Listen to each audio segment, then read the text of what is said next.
Good evening. I'm really excited to introduce the next panel because it's the first time we are partnering with NYU Game Center.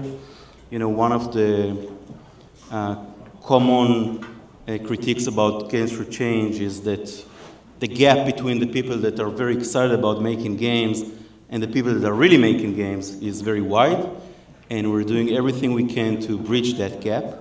How many game designers we have here? Game makers, designers, developers?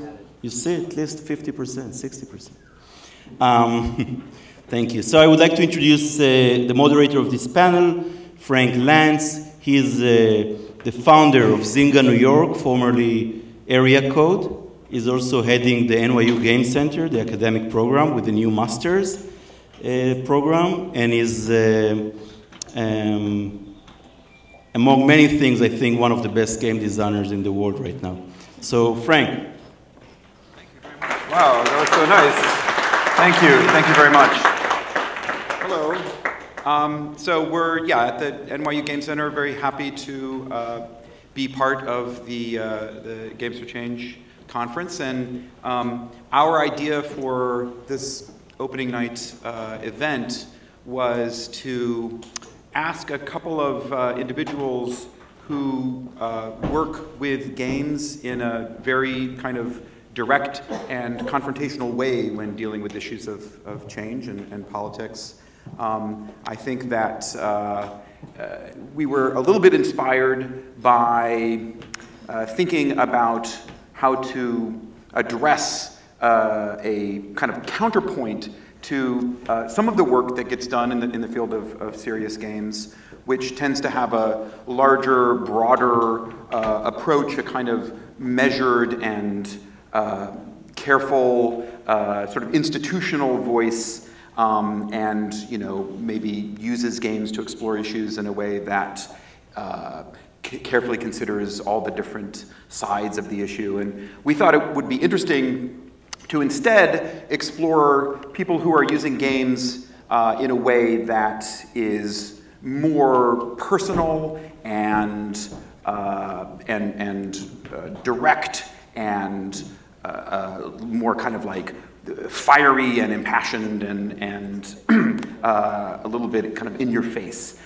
So we're very excited to have two fascinating and talented creative people here tonight. They're each going to show examples of some of the work that they've done, and then we're going to sit down and have a little conversation and invite you to join that conversation.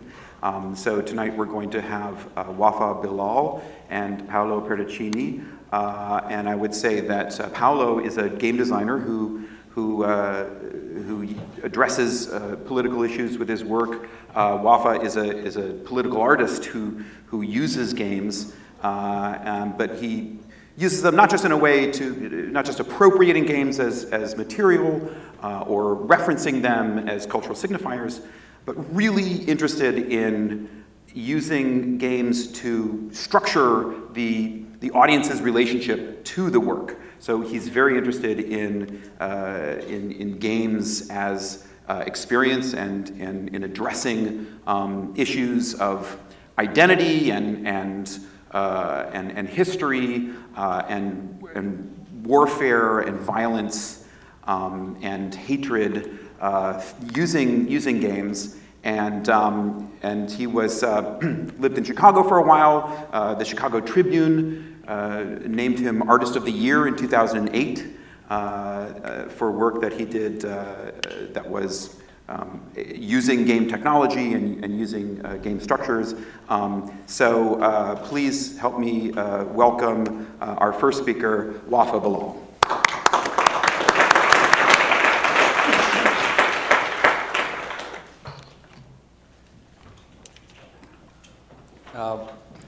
First I wanted to thank Frank for the invitation, and also I wanted to thank Paolo for being on the panel, and of course I wanted to thank Game for Change Festival for bringing us here together.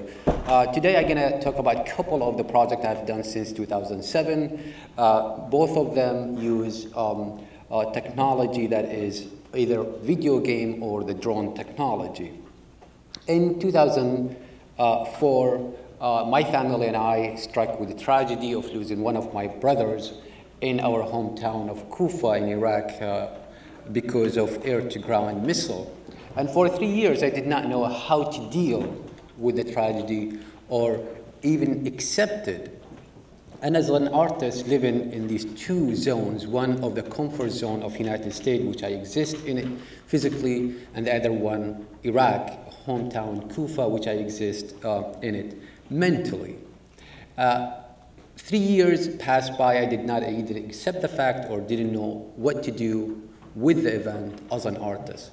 But in January of 2007, I saw a TV interview with an American soldier sitting in Colorado directing drone planes and dropping bombs on Iraq with absolutely no physical or psychological connection to the target. And when the reporter asked the soldier if she has any remorse about the people she's killing on the ground, he said, no, I trusted the judgment of my superiors. And at that moment, I was struck how we are becoming isolated geographically and also disconnected from violence itself. So that gave me the inspiration to do a project called Domestic Tension, also known as Shoot an Iraqi. In that project, I decided to move my living space into the gallery space and launch a website. And the website was totally stripped out of any political rhetoric. And in this project, I wanted to play with the idea of aesthetic pleasure versus aesthetic pain. At the beginning, you don't see any of the violence on the website, but later when you engage, the aesthetic pain get delivered slowly to you as an audience. But also I did not want to create an art project that's sheltered by the aura of the gallery, nor a street protest that would alienate people more than engage them. I wanted to enter people's homes and workspaces. So the project is beside the website, which has a very simple navigation, left and right, and then I built a robot that is connected to the internet, and the user from all over the world could use it. In fact, it was a very similar technology to the drone technology when there is a camera on top of the gun, and you drive your plane. In this, you drive your gun left and right, and at the same time, you could watch me 24 hours for 30 days and shoot at me.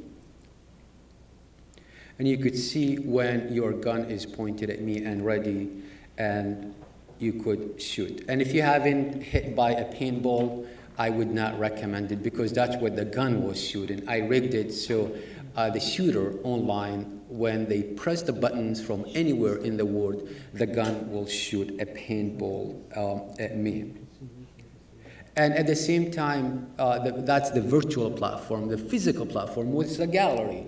I allowed people to come and visit with me, deliver the food and the water that necessary to sustain me for the entire 30 days. At the end of the project, I received 80 million hits on the site. 70,000 shots were fired at me by people from 126 countries. But also, it was a project when it broke me down. It allowed me to accept the fact that I've lost family member, and at the end it was triumph as well because it gave me the trust I wanted in myself as an artist, and also trust in the public that when you build a platform, you will be able to engage them. So many things happen online, and I on purpose try to disengage and engage my audience at the same time. Disengage them by showing them the grainy videos that is coming from the gun, but engage them by using the viral video on YouTube and releasing 10 minutes every day, showing them the roller coaster I'm riding emotionally on a daily basis. Things were great until the Tribune decided to have the project on the front page on day 10, and everything broke down. So many hits were coming to the site, it totally brought it down. And I was, in a way, naive to think it's the same computer sitting in the gallery, could be the server and could be the drive mechanism for the gun. Within a matter of 2 hours, somebody walked in and offered his help and stayed with me at the end of the duration of the project to help me and monitor the project. And what he did, he got a professional server outside the gallery and was able to increase the people who are using, the number of the people who are using the game from 20 to 500. It was good for them, but it was not good for me, of course. But on day 14, I start witnessing a massive amount of shooting. I did not know what happened, and I called Jason, the guy who helped me, and I said, Jason, what is happening? Is somebody hacking our game? Because a lot of hackers trying to start hacking the game, turning the gun into an automatic and to shoot on its own. But he said, no, there's good news and bad news. Good news, you made it to the top of dig.com. The bad news, prepare yourself for a storm. And indeed, it was a storm. In one day, I received 20,000 hits. And here is a video from that day.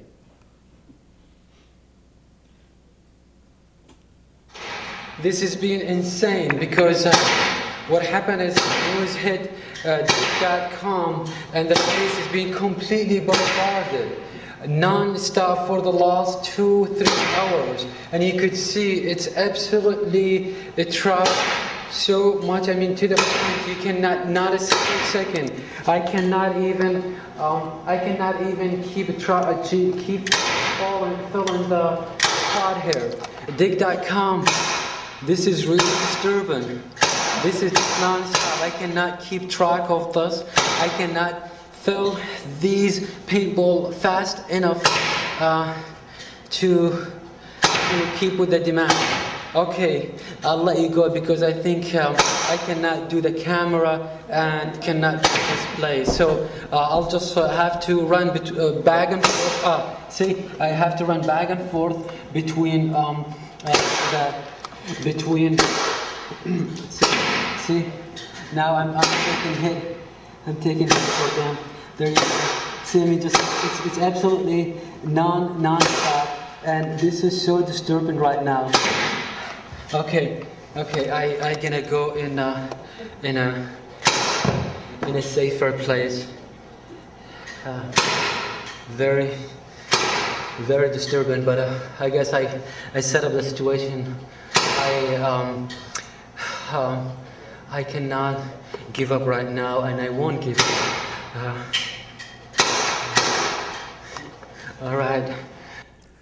At the end of the 30 days, as I said, I gained lots of trust in myself as an artist to bring social engagement through the internet and the game like project.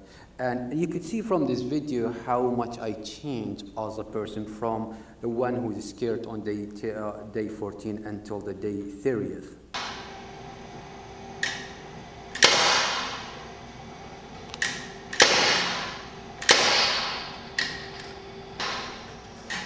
Hi everybody, it's day 30th. The gun is very busy right now. I don't have any script written, but I have a lot of people online who are trying to shoot, and as you can know, there is not even a single second between these shots right now. It's very busy right here, and I think, I don't know why the traffic all of a sudden, but it might have to do with the last day of shooting. But I am going to extend this to one more day. So instead of ending it on day 30th, I am going to end it tomorrow, which is 31 days. And this is dedicated, the extra day is dedicated to the people who doubted I will go through this. So to the supporter, thank you very much. You've been great in this journey.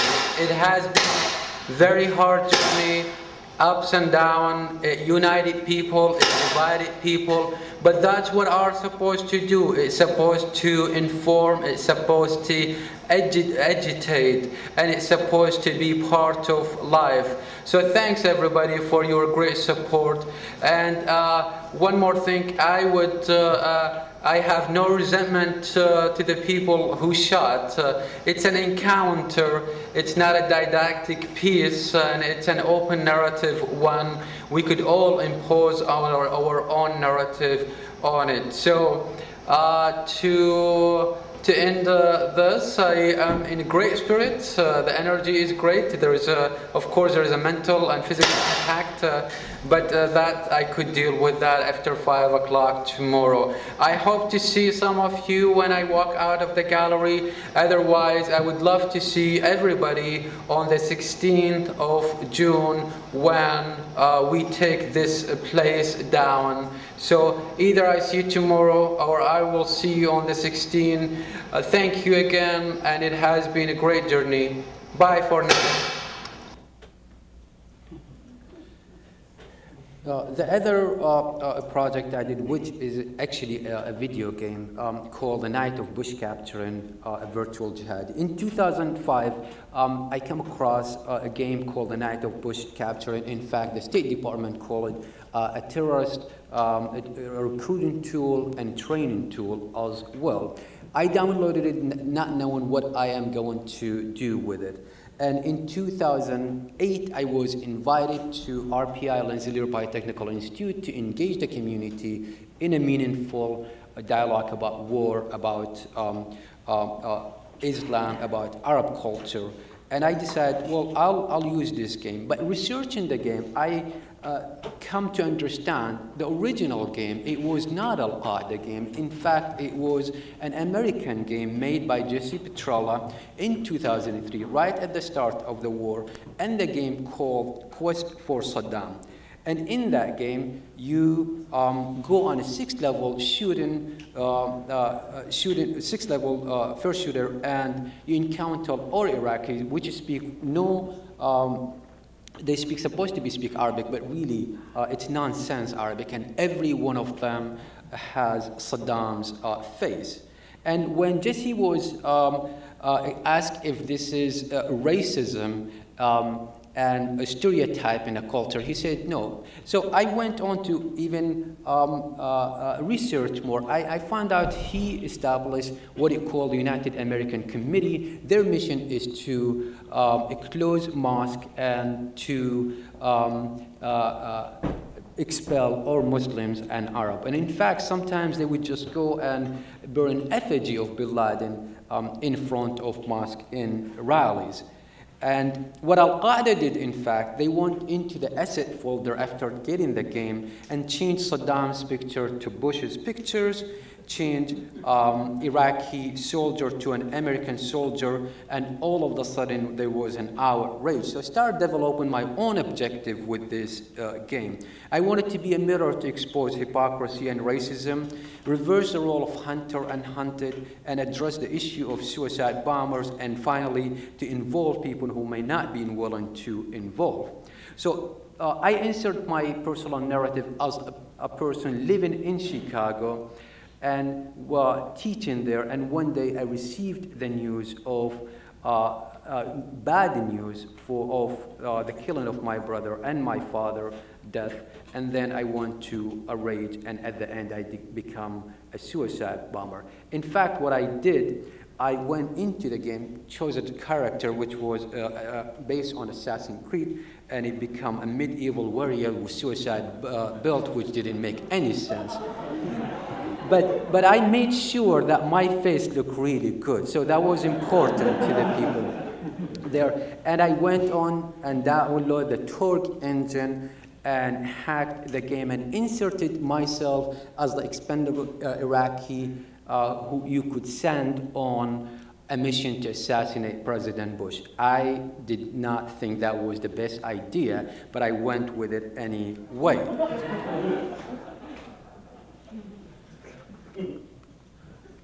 So there's a clip from the game.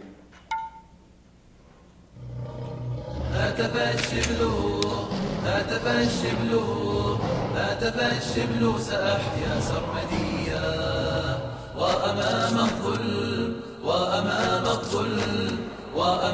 الظلم إعصارا عتيا هاتف الشبل سأحيا سرمديا وأمام الظلم إعصارا عتيا أبذلوها وأشتاق المنيا في يميني ناطق الصخر أبيا من دمائي ترتوي الأرض فداء تنبت الأرض نضالا أبديا أبذل الروح وأشتاق المنية في يميني ناطق الصخر أبيا من دمائي ترتوي الأرض فداء تنبت الأرض نضالا أبديا جاهل الباقون أني في إبائي شامخ ما عشت يوما للدنية جاهل الباقون أني في إبائي شامخ ما عشت يوما للدنية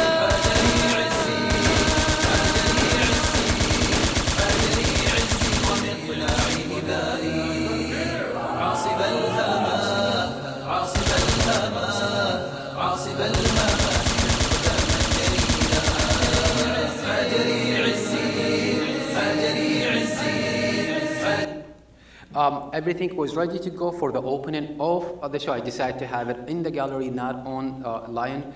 And at that moment, when the Republican, the college Republican bloc called me a terrorist on campus and called the art department a terrorist-safe haven. And some of the students start lobbying to close the show down.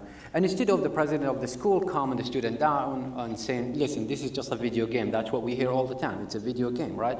The president sent the provost, and after half an hour of interrogation, the show decided to go on. But it was very intense environment to the point that the school hired 4 bodyguards to be around me at all the time. And I thought this is every artist's dream, to have 4 bodyguards around them all the time. I loved it. But the show goes on, but the very next day, the administration decided to suspend the show based on the exhibit is derivative from a product of terrorist organization, not known, that's just petrolamated, and then it suggests the killing of the president. And a day later, the show was closed down. Immediately, the people in town moved the show to the Sanctuary of the Independent Media, and that's when we got our second censorship. This time is by the city of Troy, led by Bob Murch, who is the Troy Public Work Commissioner. And you could hear his rhetoric from this clip. It started with RPI suspending this exhibit, but it is going to take place today at the Sanctuary for Independent Media. The Rancho County Legislature Majority Leader there, Robert Murch, says he's disgusted that they are going to host this exhibition. There is a serious safety concern, not about just me, but also the sanctuary and the people there. And I wonder if that's a legit concern. If there is any steps we need to take care? The neighborhood that we're in is the most heavily policed neighborhood in the capital region. I have called the Rensselaer County District Attorney and called him at home today and left him a message saying that we're concerned that one person who's simultaneously an employee of the city, county, and state is organizing a protest and using very inflammatory language. I'm not sure how to pronounce his last name. Bilal? No, A, I have not seen the game. B, I only know about you from what I've read in the paper and I've seen on TV. That can be nothing but terrorism. It's so far, in my view, from art. It's just, it's terrorism. I've been told that Muslims, all Muslims, are liars. And secondly, that all mosques should be closed. You're going down. You and your like are going down. I think we went out of our way not to kill Iraqis. I think they're probably doing more killing of each other at this point. But I think he's just a terrorist in sheep's clothing. We tried to get rid of any kind of, cloth, all that stuff. So we got to it. And, we're trying to deal with all that stuff. Well, the doors haven't been Here's I printed this out. Here's a quote that we got from Mangione. We're working on it. Unless you think we're not taking it seriously, we're moving on it, as fast as we can. Yeah. All right, we'll get on that. That's going to be right on the top of our list. Well, thanks for coming out. All right. Thank you. If you see anything that's appreciate it. Let us know. Sooner the better. Thank you very much. Good to see you. Good. Nice to see you. Come on over for the show tonight. Yeah. I have not heard him saying it's going to be a peaceful protest, and I would appreciate very much for him to say that on the air. Everybody will be peaceful. Sounds like you have a little fear. So the very next day, we hold the opening for it, but a day later, the show was permanently closed down, and this time, the doors of the gallery were about 29 inches, not 30 inches. I'm gonna end here, and I wanted to thank you for being such a great audience, and I wanted to add one thing. To me as an artist, my job has changed from imposing ideas on my viewers to establishing a platform, whether it's physical or virtual. In a way, an artist becomes a mirror reflecting a social condition, turning the invisible to visible. Thank you.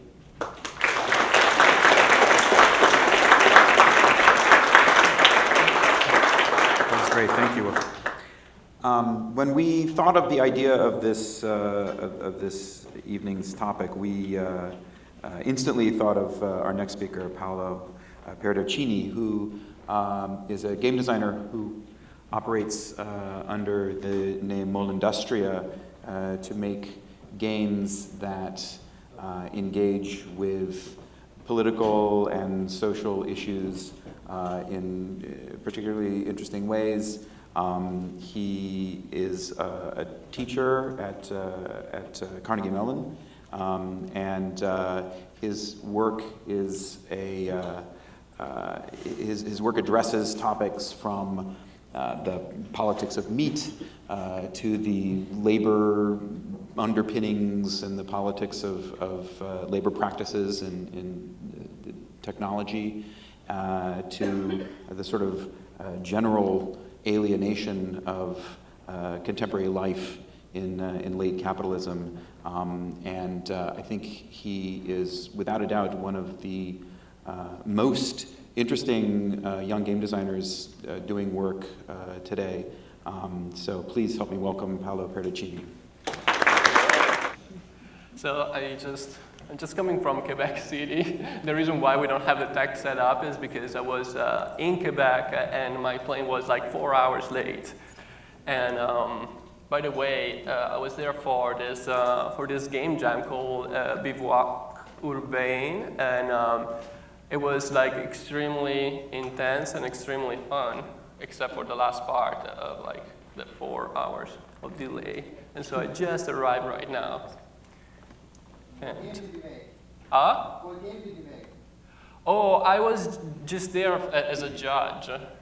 Yeah, that's a good question. Actually, like there was a theme, and the theme was one versus everybody, and everybody versus one, which we thought that the theme was like pretty amazing, but actually then we realized that every game is basically one versus everything else. So like all the games were like weird shooters, and we were basically like the judges were basically going around all these themes and trying to say, well, what if your character doesn't shoot? You know, things like that. So it was kind of interesting in, oh, woohoo! All right. Because that's a shorter version of my usual talk, so I need my notes, otherwise I just keep talking forever. All right, so I'm gonna introduce briefly this project I've been pursuing since really 2003. It's called Molleindustria. Now, Molleindustria is a project on reappropriation of video games. It's a project about games and ideology. It's a little bit of art, a little bit of activism, media activism, a little bit of research. Why not? Whatever you call it.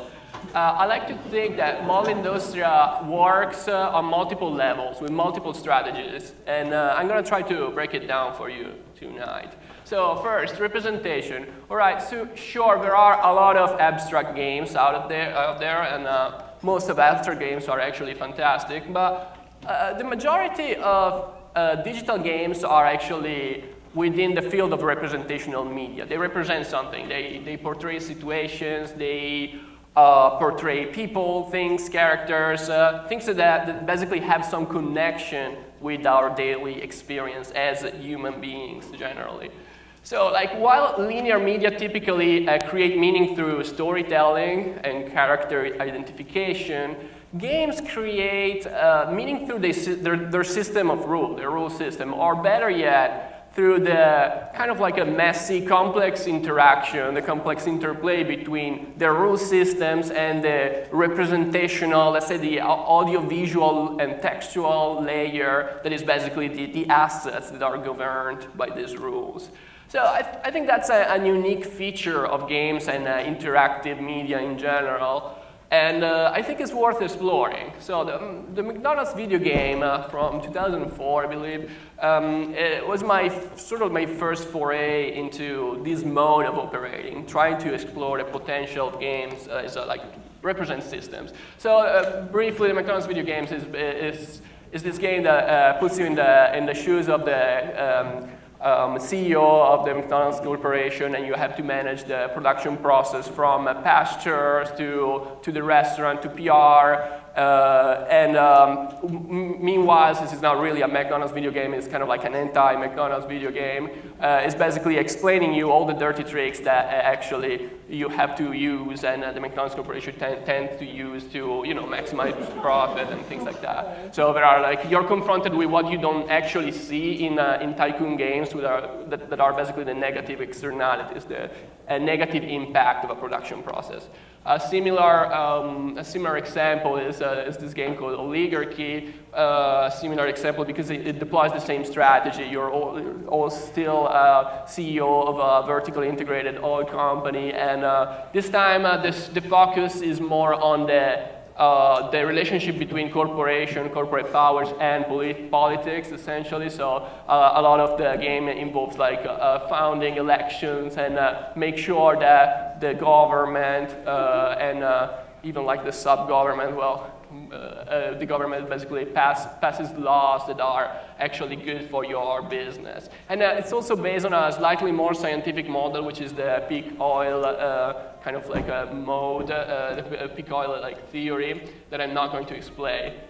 Anyway, what these games actually try to do is basically to describe real-world systems in a systemic way. To me, the assumption is maybe since games are inherently systemic, maybe they can represent systems better than linear media that are based on storytelling. So this is, to me, not just a curiosity. I believe, like if you want to survive as a human race, this idea of thinking in systems and understanding systems is kind of like a crucial skill for us, for the 21st century's humans. So to me, it's like games can be like a training tools for a new kind of ecological thinking, like considering all the parts of a whole, etc. So another property, I would say a unique property of games in general, role-playing games, is role-play. That's what sets them apart on basically our story-based media. You don't just identify with a character, but you get to experience the world from another perspective, to play within the constraint of another character. And it's obviously fiction, but it's a different kind of fiction. So most of mainstream games use role-play in function of escapism. Basically, they tend to be power fantasies. But to me, it's possible to expand the range, the scope of role-playing in other directions. For example, like I tried to experiment my first games. This is from 2003. It's horrible, but I was kind of interested in exploring different kinds of roles, kind of like difficult roles, repulsive, awkward, disempowered. This TurboFlex basically you are basically playing this a future flexible worker, and you are deployed in real time through a system of tube according to market demand. So one day, like in 1 second, you're in a McDonald's employee, and then you get sucked away and spit on the other side of the war doing something else, like a call center, like from a shitty job to another shitty job, essentially. That was kind of like my life at the time. So this is another example of what I used to call awkward role playing. In this case, this is like a first-person orgasm faking tool. Oh, there's audio.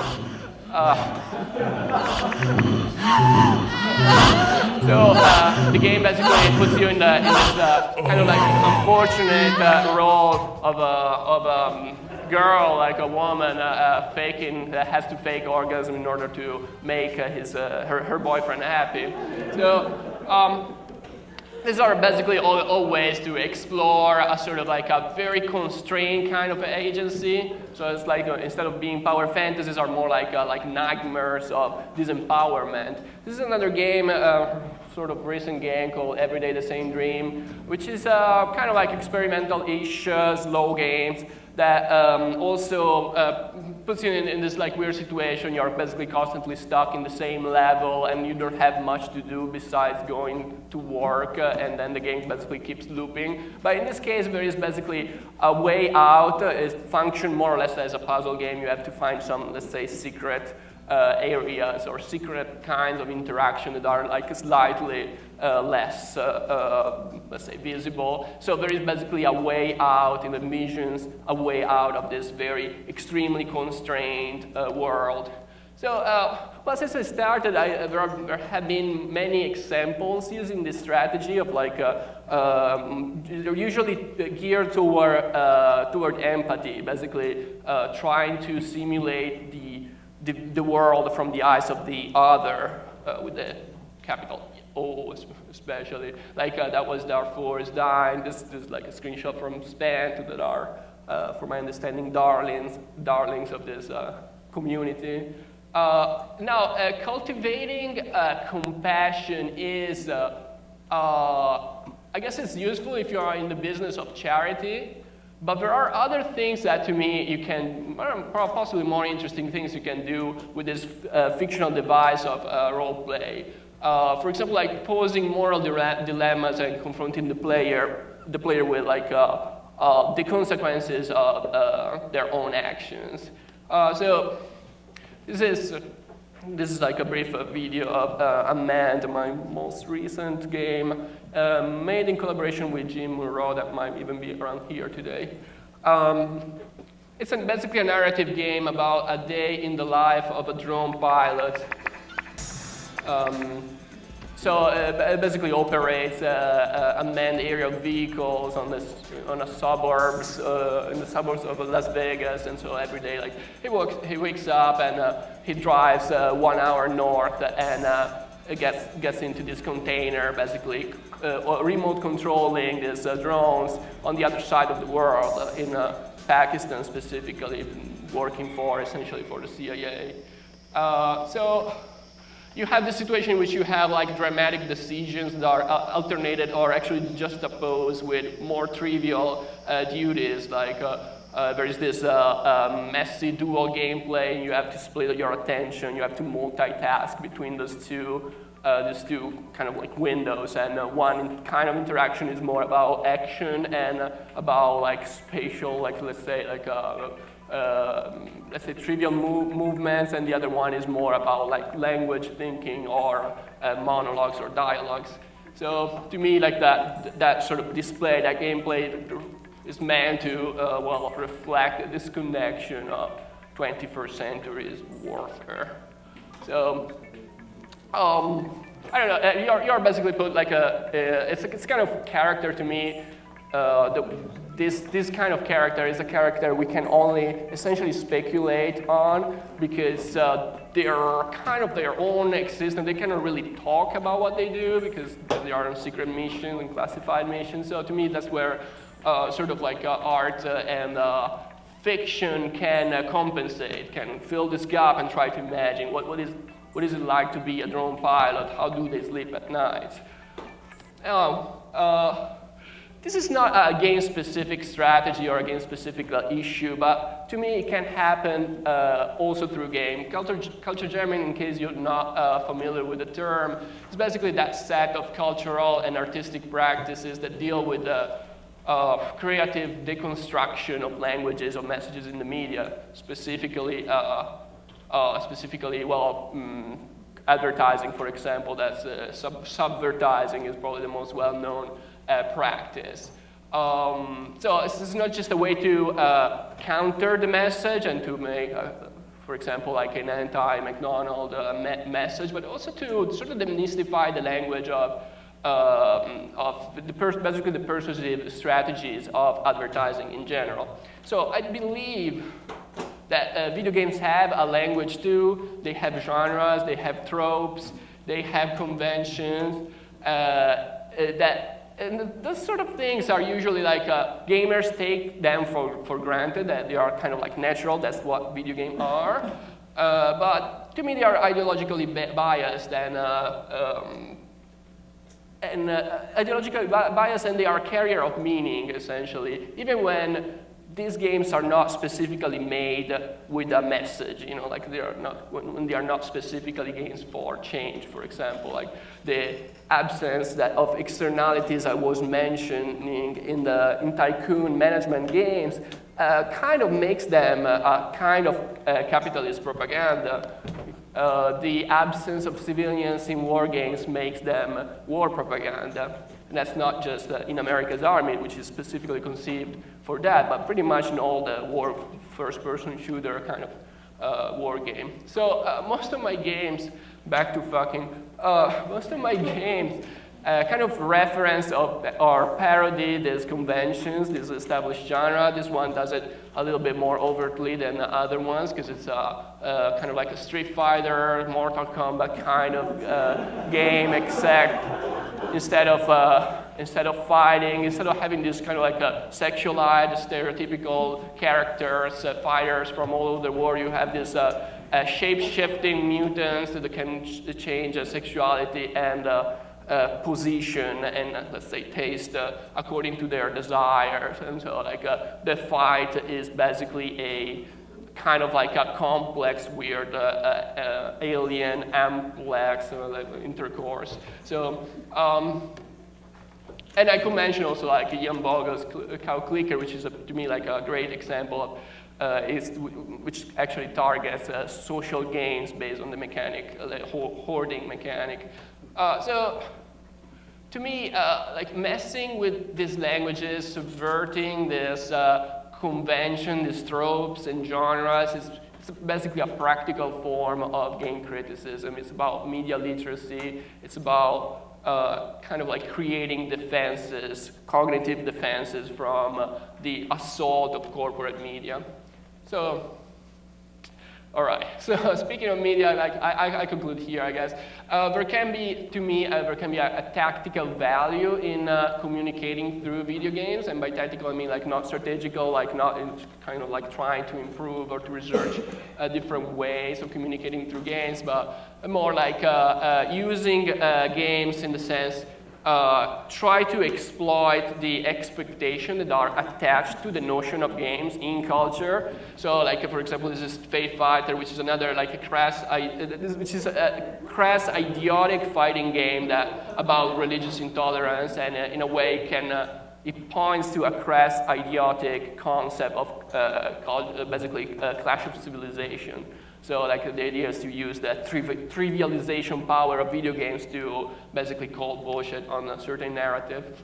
And another example is this Phone Story, which is an iPhone smartphone game about the manufacturing process of smartphones. You don't hear the voice here, but whatever, you can find it. it got banned from the App Store, generating a lot of debate about freedom of speech within, like the walled gardens within the App Store. This is a pretty stupid game, actually. It's a very, very simple game. It doesn't try to really procedurally make great arguments, and it's not trying to use the systemic nature of games, but because it's basically a media stunt. It points to the very material reality of games, of the digital realm, and by basically making the player complicit, symbolically complicit in this supply chain of exploitation. This is like the mining minerals in Congo, those minerals that are in all the electronic devices, and there is a part about like exploitation of Chinese worker and things like that. So like symbolically, by playing this game, you are complicit to this process, and the game itself keeps reminding you that you're not a role, you're not a player, but you're playing as yourself, as a consumer. And this like sort of like process of re-identification, to me, it sort of like points to, well, whatever. All right, I don't have time. All right, that's it. Thank you very much. That was wonderful, and it's funny. So the last slide there was the name of this event. Here, you sit in the middle, and I'm gonna sit at the end. Well, because I have another section that I don't have time. But you know what? I kind of want to. So let me start with an apology, because in a weird way, so we chose the term Agitprop to try to capture this idea that people can use games not just as an even-handed exploration of a political issue from multiple sides, but to engage very passionately and directly with something with a strong point of view. And yet there's also a sense in which the term Agitprop, it's kind of a pejorative term because it indicates that there's some clear message that's coming across. And that's not really true of either of the work of either of you guys. There's a lot of ambiguity. There's a lot of openness to multiple interpretations, very specifically in your work, Wafaa, and there's a lot of kind of complex layers of meaning and a lot of like subtle. There isn't the kind of agitprop of like vote for Solidarnosc or workers unite. It's some clear message.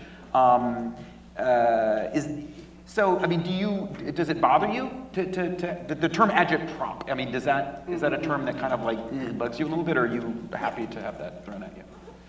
No, I mean, it doesn't bother me at all, because I think when it comes to my work, I always try to keep, there is no clear objective, and I'm trying to, in a way, avoid making a statement, It is about building what I refer to as a dynamic encounter, building a platform for people in a way to complete that narrative itself without the participation of others. There is no game at the end in both these cases. So there is no, as you mentioned, I mean, with my work, there is no clear objective. But rather, right, you can't boil it down to a single message. No, because I think it come down to the assigned value of each player. For example, we shoot an Iraqi. So many people come to shoot, not necessarily hating the Iraqi, but I have people who are hunters, and I said, why would you shoot? He said, well, I mean, some of them said, well, it's winter and you are in season, right? So that's why I'm shooting. And other people from all over the world, it's just like, we wanted to see the technology that is working. And others, objective to gun violence, and this is raising awareness about gun violence. Mm-hmm. Yeah, the last part I had to skip was kind of like in defense of agitpropism, but obviously in art you cannot really be too much direct, because it's kind of like incorrect. You don't survive in the art world, and which I'm also sort of part, definitely. Mm-hmm. So there's that issue. What I was about to talk about was kind of like the potential for games for being essentially agitprop, and for being cultural production within movements doesn't always have to be persuasive or subtle. Sometimes it's just function as kind of like an affirmation, kind of an encouragement, a galvanizing sort of effect, especially in moments of kind of like moments of social uprisings, like the moments we are traversing right now. So to me, I was considering what if what if a game like could function as a political poster, that the ones you see like from Occupy Wall Street? What if a game can function like a song, like a politicized song, and have like an example of like Rage Against the Machine? Like they are totally not subtle. They are like affirming, and by affirming, they are basically saying, hey kids, you know, like you can use these words, you can talk about taking the power back, and not just referring it to the contemporary times, not just to the history. So that's a kind of like important thing. I once heard this quote that I don't know who ever say that, but somebody said like songs don't cause revolutions, but every revolution has its songs. Mm-hmm. And I wonder why this claim cannot apply to games. Why not? Let me ask you about that. I wonder about the similarity between games and other forms of culture, things like music or film or visual art. Obviously, there's no purely neutral channel for expression. All of these things are already embedded in complex power structures. But do you think that that's even more so with games? Do you feel like whatever you do with games, you're already dealing with the fact that games come out of like the military-industrial culture, and you need to sort of, subvert that? Whereas if you were making a song, it's just more of a blank canvas that you can express yourself through. What do you think of that, the particular issue? Well, I think it's by the nature of its participatory. It's different than the narrative of film, for example, because as we like to think it is, it's not an open-ended, but in fact all games open-ended. We understand that, but it has a very different narrative than the film narrative. With film, we're programmed to understand that's the end, and we sign that contract, which is get into the black box. By the end of the contract, everything over. But I think game induced something different than film, because it asks us to be part of the narrative itself. So in a way, there is a lot more engagement than the passive engagement of other media. So in some ways, it might be even better suited for exploring ideas, liberatory ideas, or ideas of communitarianism, discourse and that stuff. Well, you have to have a working theory that you can essentially can do everything with games, and it's worth trying, it's worth pursuing. But I'm more like on the McLuhan sort of side, and if you see games through the lens of media. The media is, to some extent, the message, or at least the media itself influences the message, and so there is a really how can I say, computers were created as computing machine for trajectories and anti-aerial things like that, or they were created to catalog big large numbers of items such as Jews. Well, unfortunately. But so to me, there is still the sort of DNA that keeps coming, keeps resurfacing, and to me that's the reason why we have so many shooting games. And this morning I was making a shooting game for the first time because I was in this game jam, and it felt so good. It was so I was like, oh, this is so easy. That works so well. It feels so well. And I spent the last 2 years trying to do this Unmanned, which is the anti-shooting game. There's no movement in space. There's no there is a little bit of shooting, but it's the more conceptual, intellectual. And it was so I felt so miserable. It's the return of the repressed. To actually indulge yourself in the primal pleasure. Yeah. So you have to struggle with certain structure and more this underbelly of the medium that is definitely hard to. So would you say that the sort of default politics of games, of standard games or mainstream games, is worse than film and music? To start with, they're already kind of more mired in these. You think so because of computers? I'm open to You think so? Do you agree with that or? Yeah, I think, but also we have to acknowledge that the distribution channel has changed, you know, with film, for example. You have to have, in the past, a larger budget, you have to have a platform, and that has changed actually for games. So games have become a very good tool for social engagement on multiple levels. Paolo, you mentioned this idea of systemic literacy and thinking through systems, and some people talk about the use of, the sort of rhetorical use of games to make arguments through systems, right? That you build a model of something as part of a conversation about that thing, and you use that to make an argument. So you could say, for example, of the McDonald's game, that you, one way of framing that is to say, oh, you're making an argument about the necessary result of this kind of mass production of food, or this kind of fast food process. It's inevitably going to end up in this. Do you see your work that way? Are you making arguments through models? Yeah, it's fair enough. And to me, like the kind of like the rhetorical component is always like important to outline, because these are not scientific simulation. Games are like unfortunately we call certain kinds of games simulation, but they are kind of different. There's no reality check. There's no connection with data. Usually, there are very few games that are actually trying to turn data into games. Right. You know, so you're not making an argument using a model in a way that would ever surprise you, right? You're not making a model and then discovering, oh, actually, maybe McDonald's isn't so bad. That's not. It's not a scientific method by which you construct this thing and then you discover, hey, actually, if you cut down all the rainforests, it might be awesome. You know. I was surprised to see like how interesting the dynamics were in Oligarchy, which has a more like a little tighter like systemic thing, but like they weren't good. Like I mean, they were like kind of worse than I expected. But was there any room for surprise? So I was interested in Wafaa, that you seem to. One of the things that's cool about games is their capacity to surprise us. We design them and we're like these little gods constructing these little, but then they're out of our control, and that's what's great about them. You seem to be in a system that was out of control, and there was this kind of wonderful moment where you're being bombarded.